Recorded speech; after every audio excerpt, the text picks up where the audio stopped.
Happy सबत सभी को एंड गुड मॉर्निंग।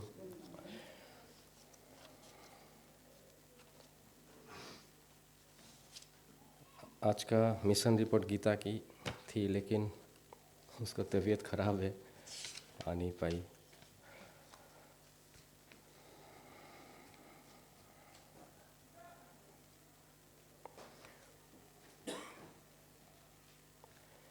आज की मिशन रिपोर्ट सुनाने से पहले मैं एक बाइबल में से मैं एक वचन पढ़ना चाहूँगा।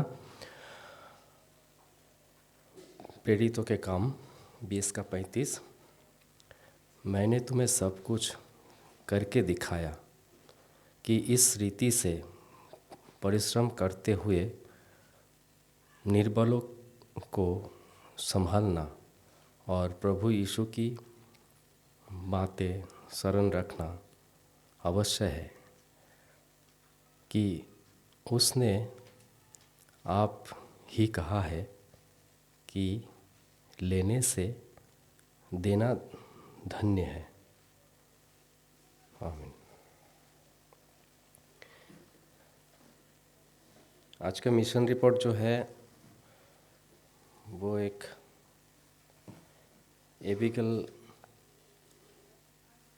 नाम की छात्रा के ऊपर है।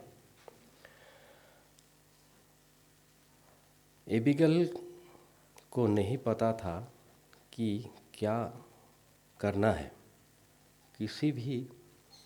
किसी भी बीच से ज़्यादा वो एक नर्स बनना चाहती थी, लेकिन उसे अपनी पढ़ाई का खर्च उठाने के लिए काम करने की ज़रूरत थी और ऐसा लगता था कि उसके पास अपनी कक्षाओं की तैयारी के लिए पर्याप्त समय नहीं था।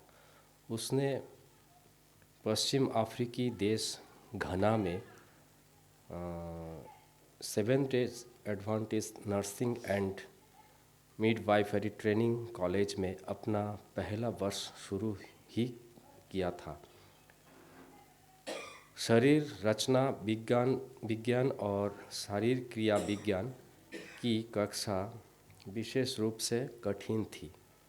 शाम को एबिगेल रोती थी क्योंकि वो शारीर रचना विज्ञान और शारीर क्रिया विज्ञान को समझ नहीं पाती थी। सुबह जब वो उठी तो फिर रो पड़ी। वो 8 कक्षाओं में नामांकित थी और उसने कार्यभार के कारण होमवर्क के लिए बहुत कम समय बचता था। उसने ईश्वर से प्रार्थना की कि वो उसकी कक्षाओं विशेष रूप से शरीर रचना विज्ञान और शरीर क्रिया विज्ञान में उत्तीर्ण होने से मदद करे। पहली प्रश्नोत्तरी देने के बाद शिक्षक ने शारीर रचना विज्ञान और शारीर क्रिया विज्ञान कक्षा को बताया।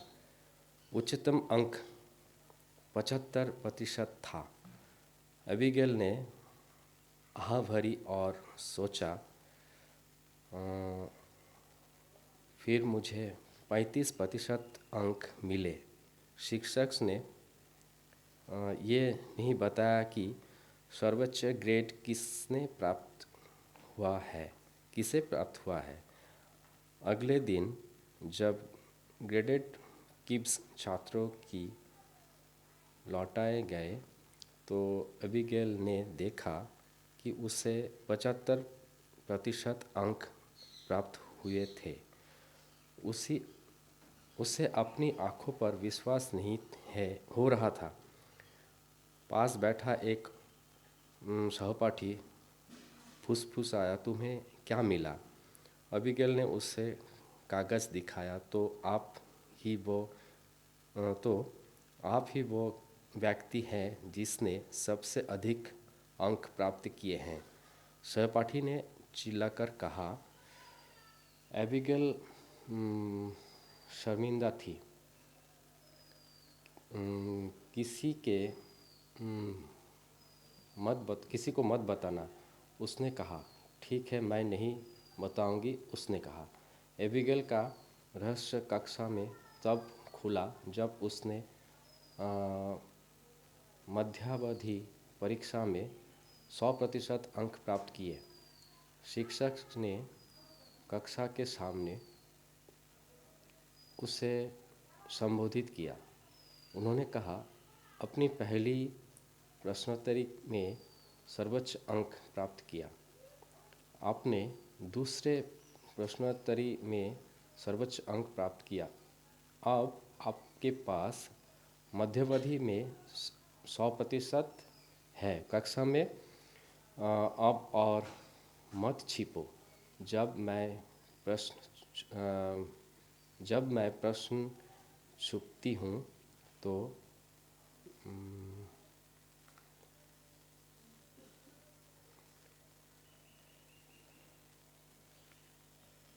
थोड़ा मुझे तकलीफ़ हो रहा है, हिंदी पूरा नहीं आती है और यहाँ पे एक स्पेलिंग है जो नहीं आ रहा है मुझे।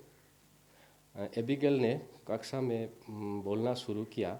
जब शिक्षिका ने प्रश्न पूछा तो उसे उत्तर देने में कोई आपत्ति नहीं हुई। कभी कभी तो वो हाथ भी नहीं उठाती थी और बस उत्तर दे देती थी। बहुत पहले उसने सहपाठियों ने उसे अपमान दिया, मैडम एनाटॉमी बोलकर, कि अपने नए नाम से कोई आपत्ति नहीं थी। जब उसको सहपाठी उसे मैडम एनाटॉमी कहते थे तो वो बस मुस्कुरा देती थी। जब वो कक्षा में अपनी अंतिम परीक्षा देकर वापस आई तो वो और भी अधिक मुस्कुराई। वो एक आदर्श स्कोर था। एबिगेल शारीर रचना विज्ञान और शारीर क्रिया विज्ञान तथा अपनी सभी कक्षाओं में मदद के लिए ईश्वर को श्रेय देती है। आज वो अपनी 3 साल की नर्सिंग पढ़ाई आधी कर चुकी थी और कॉलेज में किसी भी छात्र की तुलना में उसका संचयी ग्रेड आसन सबसे अधिक है। उसे आंशिक छात्रवृत्ति भी मिली है, जिससे काम का कुछ दबाव कम हो गया है। परिसर में एक सप्ताह तक आध्यात्मिक जोर देने के बाद अबिगेल ने फैसला किया है कि वो बपतिस्मा लेना चाहेगी और एडवेंटिस्ट चर्च में शामिल होना चाहेगी। वह पूरे दिन से परमेश्वर से प्यार करती है और उसके लिए जीना चाहती है, लेकिन उसे घर में विरोध का सामना करना पड़ता है। वो करीबी रिश्तेदार और जो दूसरे संप्रदाय से है, उसने इच्छा की निंदा करते हुए इसे पाप बताया है। अबिगेल को नहीं पता कि क्या करना है। वो वही जानती कि वो परमेश्वर के अलावा किसी की और रुक कर सकती है। वह परमेश्वर से मदद की प्रार्थना कर रही थी। उसे यकीन है कि जिस परमेश्वर ने उसे अच्छे ग्रेड दिलाने में मदद की, वो उसे अब और हमेशा ईमानदारी से उसकी सेवा करने में मदद करेगा। एबिगेल के लिए प्रार्थना करें क्योंकि वो अपने जीवन में ईश्वर की इच्छा चाहती है। 7 days Adventist nursing and midwifery training college के सभी 770 छात्रों के लिए प्रार्थना करें। इस त्रिमाही का 13वां सप्ताहदान का एक हिस्सा कॉलेज का विस्तार करने में मदद करेगा, जो 2015 में 22 छात्रों के साथ नए कक्षाओं और छात्रावासों के साथ खुला था। कॉलेज में उपलब्ध रिक्तियों से कहीं अधिक है, जहां केवल 30% छात्र एडवांटिस्ट है।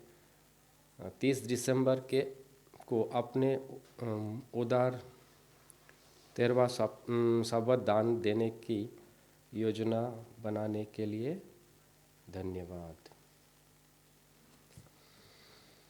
आप सभी को धन्यवाद।